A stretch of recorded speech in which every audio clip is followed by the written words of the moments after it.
Cette cagnotte participative s'inscrit dans plusieurs catégories: entraide, animaux, agriculture, santé, social. Me soutenir pour faire perdurer les loulous et compagnie, sauvetage d'animaux maltraités et projet d'équithérapie au service des personnes en situation de handicap. Bonjour et merci à toutes les personnes qui prendront le temps de me lire intégralement. Cela a en effet toute son importance puisque vous allez découvrir dans un premier temps et en toute transparence ce à quoi va servir l'argent de la cagnotte.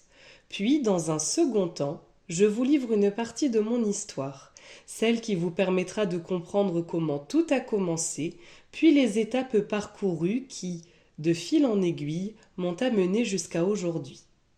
Et c'est parce que chaque phase a toute son importance qu'il est nécessaire d'en prendre connaissance. Si vous le souhaitez, et uniquement en toute bienveillance, vous avez également la possibilité de me laisser un petit message d'encouragement.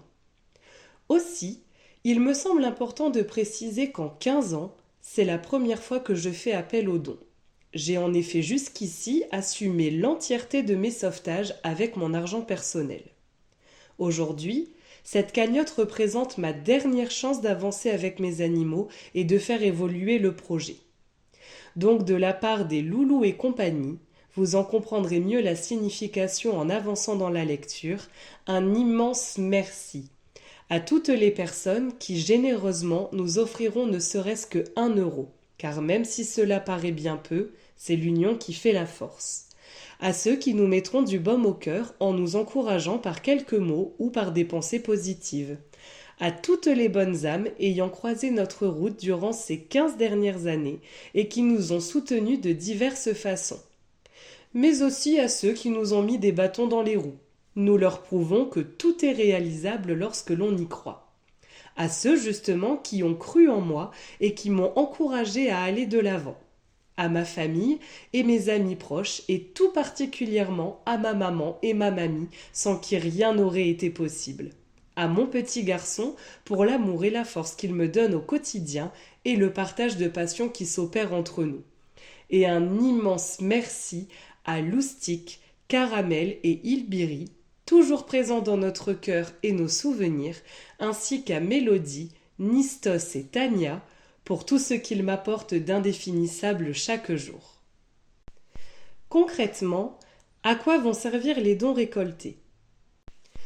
Une première partie va permettre de solder les charges encore en attente des chevaux sauvés, et qui nous ont malheureusement quittés pour certains, ce qui engendre des frais considérables de fin de vie. Dans sa globalité, cette action va me permettre d'une part de pouvoir garder auprès de moi mes animaux sortis de maltraitance et pour lesquels je me bats depuis 15 ans, d'autre part de conserver les hectares de prairies que je loue à un agriculteur et les services inclus dans cette location à l'année qui m'aident considérablement pour avoir fait 100 des années durant et que j'ai aménagé de mes propres mains en fonction des besoins spécifiques de chacun. J'occupe et entretiens ce terrain seul depuis maintenant 4 ans de façon très respectueuse.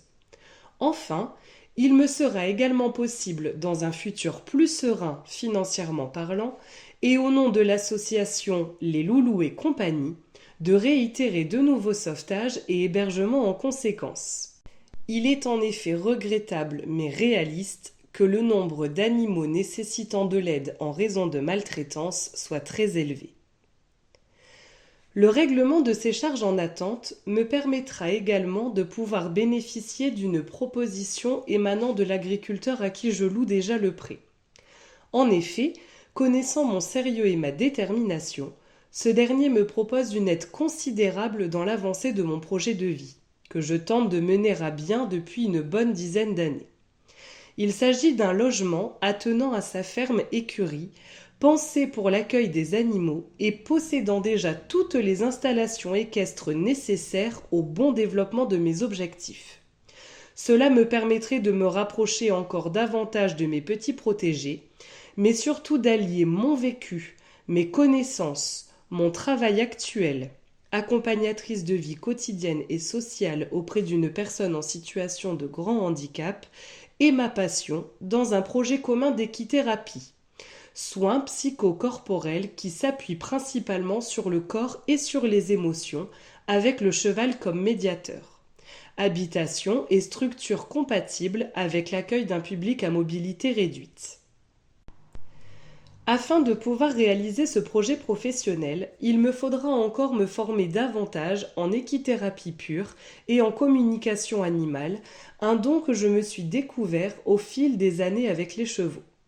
Ce qui est tout à fait accessible avec mon BTS agricole déjà en poche, ACSE pour les connaisseurs, permettant de devenir chef exploitante et surtout compatible avec mon emploi actuel et mes années d'expérience auprès des chevaux. Mais pour cela, il me faut absolument obtenir un souffle financier, car il y a des priorités de paiement concernant ces derniers que je me dois d'honorer avant de pouvoir avancer à nouveau. Pour précision, étant entièrement autodidacte dans ma passion et mes sauvetages, j'ai, au fil de ces 15 dernières années, puisé dans toutes mes économies. J'ai toujours placé en priorité les besoins financiers de mes animaux sauvés, ainsi que ceux de mon fils que j'élève seul par la suite. Lorsque les charges ont été les plus élevées, j'ai dû recourir à des crédits afin de faire face à la situation. À ce jour, malgré tous mes efforts, je ne parviens plus à assumer l'intégralité des charges liées à mes sauvetages avec mon seul salaire, en plus des dépenses quotidiennes, ressenties d'autant plus accentuées depuis l'inflation. Pour remédier à cette situation, j'ai entrepris une activité complémentaire à mon emploi actuel sous un statut indépendant dans le but de générer un revenu supplémentaire. J'ai également pris la décision de constituer les Loulous et compagnie en tant qu'association à but non lucratif. Les démarches sont en cours et nous sommes actuellement à la dernière étape auprès de la préfecture, afin d'attester de ma démarche sérieuse et d'accéder à davantage d'aides futures, tout en permettant prochainement la possibilité d'effectuer des dons déductibles des impôts. Cependant, il est essentiel de pouvoir faire vivre une association. Ainsi, d'une part, l'intégralité des bénéfices générés par les actions menées grâce à mon second emploi sera intégralement reversée sous forme de dons à mon association pour soutenir directement les animaux dans le besoin.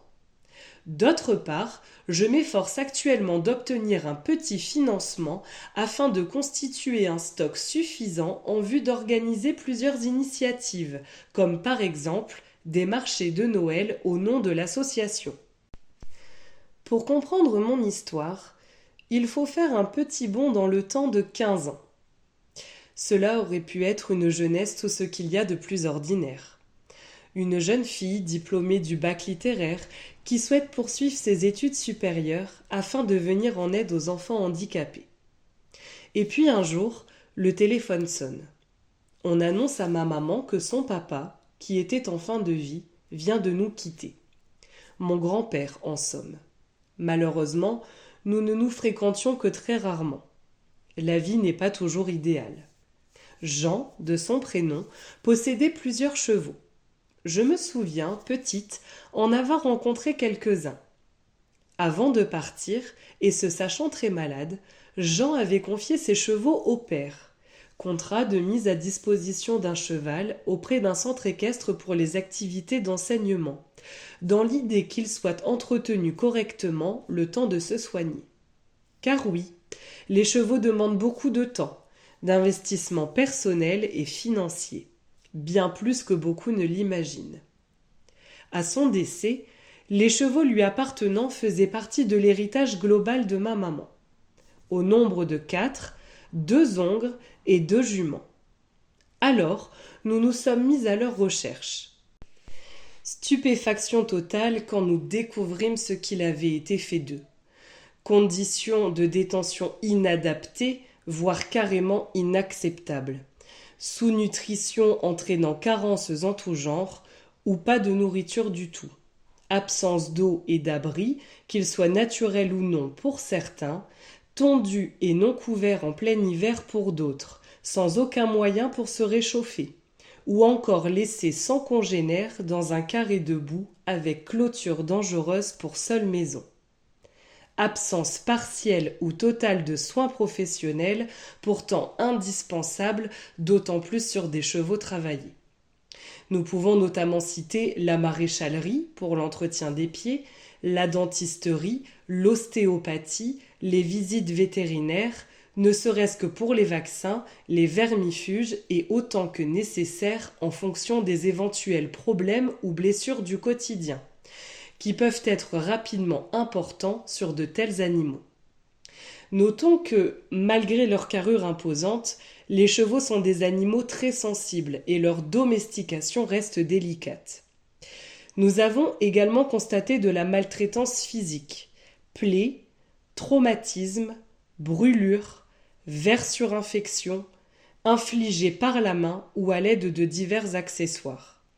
De surcroît, et dans ces conditions de détention, ils étaient exploités pour générer de l'argent par le billet de cours d'équitation, mais aussi de concours, dressage, obstacles et crosses. Il y avait donc urgence à les sauver. A débuté alors un véritable parcours du combattant pour que ces personnes mal intentionnées veuillent bien nous restituer ces 4 chevaux qui nous appartenaient désormais. Il aura fallu se faire accompagner de la gendarmerie et se rendre jusqu'en Belgique où un trafic avait été initié à des fins de vente auprès de marchands de chevaux et même à l'abattoir pour le plus faible d'entre eux, pour enfin pouvoir rentrer avec ceux qui furent rebaptisés les loulous en hommage à Loustic étant le premier cheval sauvé et l'intégralité de leurs papiers. C'est à ce moment précis qu'une vie ordinaire bascule vers l'extraordinaire. Ma maman, ayant une santé très difficile, ne pouvait gérer ses animaux quotidiennement à elle seule. Et surtout, que ce soit elle ou moi, nous n'avions strictement aucune connaissance dans le domaine équin. Du jour au lendemain, il a fallu s'occuper de 4 grands chevaux sortis de maltraitance, et ce avec tout l'engagement que cela demande. Remettre à jour les soins manquants avec l'aide des professionnels, soigner leurs blessures, les faire regrossir, les remuscler, travailler les traumatismes tant physiques que psychologiques, regagner leur confiance. Sacrée mission quand on ne sait même pas mettre un licol. Et fallait-il encore trouver un endroit pour nous accueillir en famille nombreuse? De gros challenges nous attendaient.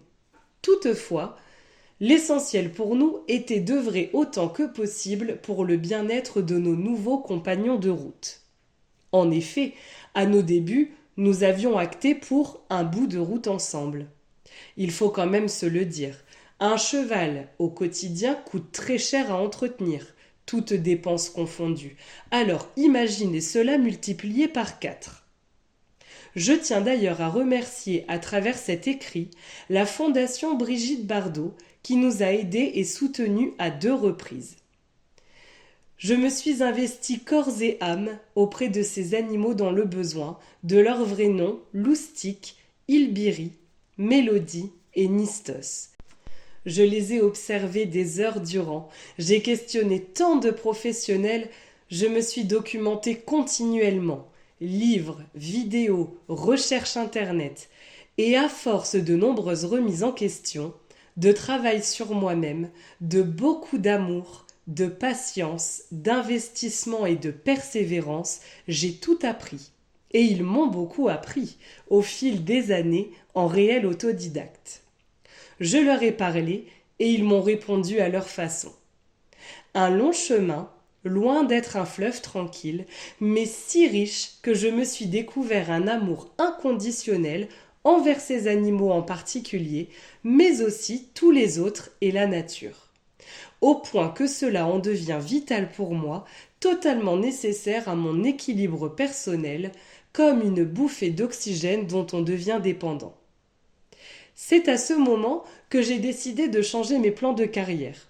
Initialement, l'idée était de revendre nos chevaux une fois remis en forme.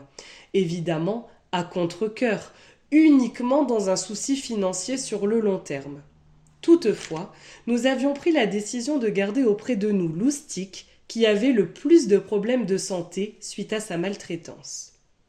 Nistos a été le premier placé chez une connaissance, ce qui nous permettait d'être malgré tout près de lui. Quant aux deux juments, Ilbiri et Mélodie, plus le temps passait, plus l'attachement était grand. Recevoir de leur part autant d'amour sincère, de reconnaissance, de partage, de confiance, c'est réellement prenant et aussi très fort à vivre. Croyez-en mon expérience, tout cela ne peut que vous changer en bien si vous vous en donnez les moyens. Décision prise, suite à quelques visites d'acheteurs potentiels peu scrupuleux, de les garder à mes côtés. Et je me devais d'en assumer l'entière responsabilité. C'est pourquoi j'ai réalisé la suite de mes études en alternance afin de me générer un revenu minimum. Et quoi de mieux qu'un BTS agricole ? Au fil des mois, j'ai mûri l'idée d'apprendre le métier afin de pouvoir m'installer en équithérapie par la suite, me permettant de joindre deux passions, les chevaux et l'aide humanitaire.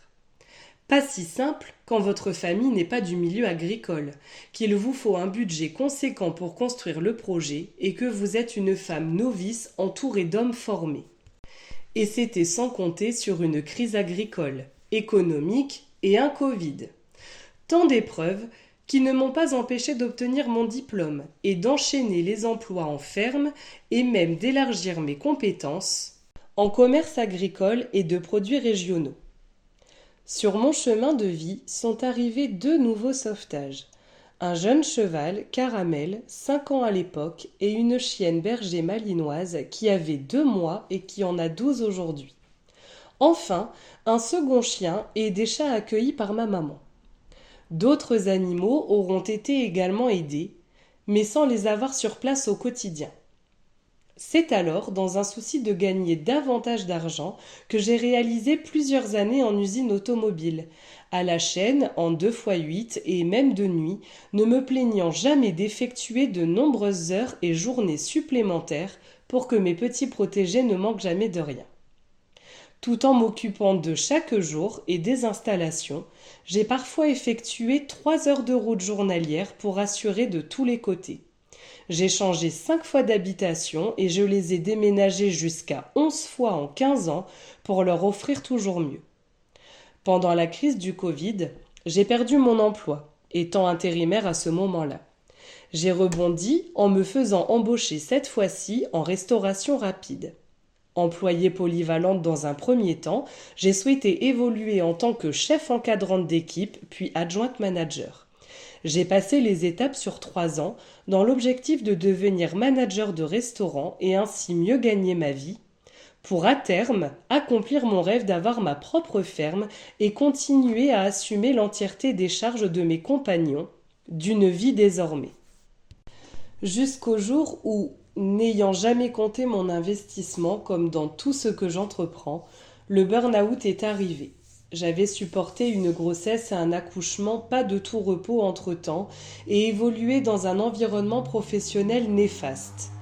Après trop d'années de sacrifices et pour préserver mon entourage, notamment mon petit garçon Raphaël, mais aussi ma maman qui le garde lorsque je travaille, ma santé mentale et physique, qui en était réduite à de la fibromyalgie intense, toux nerveuse, insomnie, crise d'angoisse, jusqu'à m'arracher la peau volontairement pendant 1 an et demi, j'ai pris la décision de démissionner.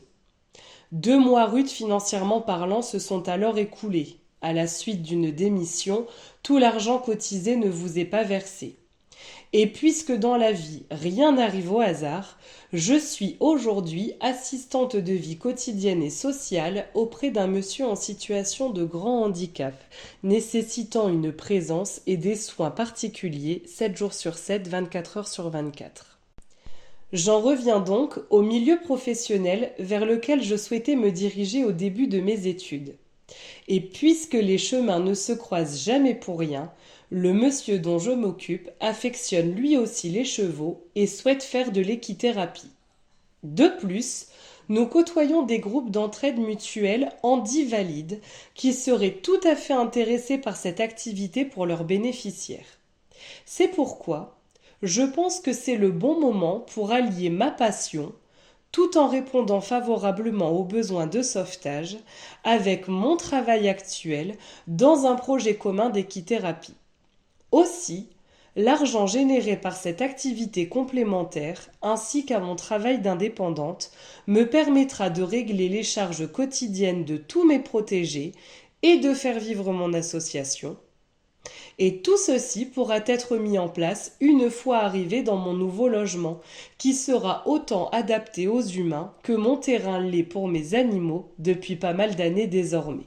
Ces 15 dernières années, je suis fière de le dire, je n'ai jamais cessé de croire et de me battre envers et contre tout, pour avancer avec mes animaux et mon petit garçon, pour continuer à devenir la meilleure version de moi-même grâce à eux et pour eux, pour tenter de réaliser mes projets, mes rêves les plus fous. Définitivement, vous pouvez bien me prendre tout ce que vous voulez, mais jamais je ne pourrai envisager ma vie sans eux. Du premier jour de leur sauvetage ou de leur naissance, et ce jusqu'à leur dernier souffle, ou autant qu'il aura besoin de moi, je serai là, à leur côté, à tenir mes promesses et mes engagements. J'ai aussi vécu des moments extrêmement douloureux lorsqu'en 2020, après 10 ans de soins journaliers sans exception, j'ai perdu Loustic devenu trop faible. Puis, en 2021, c'est notre ami Caramel qui a rejoint les étoiles à la suite d'un combat très difficile contre ce qui a été qualifié de similaire à un cancer foudroyant.